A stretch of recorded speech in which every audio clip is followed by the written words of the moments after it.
Hello, thank you for watching. There were 7 feasts in the Old Testament we're going to be talking about for a few minutes. The Day of Atonement.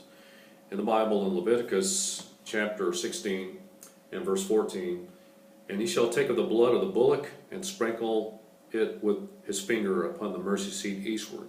And before the mercy seat shall he sprinkle the blood with his finger 7 times. I like to cross-reference that with Colossians chapter 2. In verse 14, blotting out the handwriting of ordinances that was against us, which was contrary to us, and took it out of the way, and nailing it to his cross." Back in the Old Testament, in the tabernacle, they had the Day of Atonement. And what they would do, they would go in and sprinkle blood on top of the Ark of the Covenant, which is on top of the Ark was the mercy seat. And I'm drawing a little box here on this piece of paper. And putting inside this box the 10 Commandments. Okay, got it going like that. Okay, and once a year they go in there and sprinkle blood on top of this box.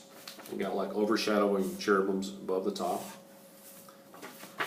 Okay, so they go in and sprinkle blood on top of this Ark of the Covenant.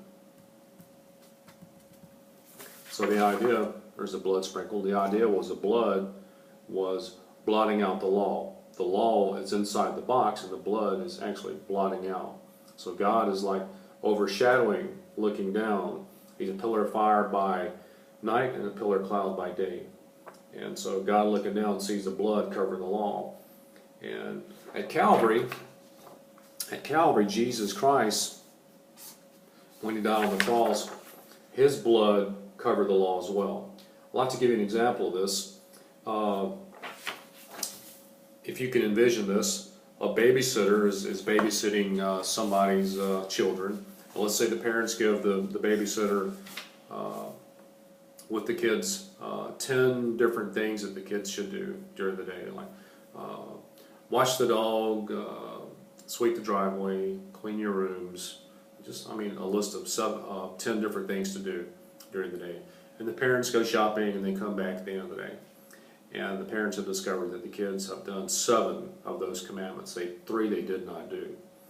And so the parents could either punish those kids, or they can actually blot out some of those or all of those commandments that they gave for the kids. Picture the parents taking that list and taking a bottle of white out and just blotting out the whole list. Well, the law is there, but it's been removed. The law's been covered up. And technically, that's what's happened for us at Calvary. That's called the Atonement. When Jesus Christ died on the cross, his blood, just like in the Old Testament tabernacle, the blood was covering the law. Okay? Just like in the Old Testament tabernacle, the blood covered the law. And Jesus Christ, when he died on the cross, his blood actually covered the law as well. We'll signify that by blood right here on the cross. His blood blotted out the law. And we're no longer guilty because the law has been removed. When God looks at us, he sees us as children of God. The Bible says in John, to many as received him, to them gave he power to become the sons of God, even to those that believe in his name. God sees us as sinless because the blood has blotted out the law. If the law has been removed, then we're no longer guilty. We're no longer guilty. God sees us just like his own very own son. We're children of God. We're sons of God by believing on Jesus Christ.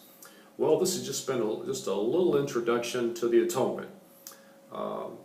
It's actually a good little device to use while you're witnessing. You can take a piece of paper and draw that out. Very, very easy to use. Well, thank you very much for watching.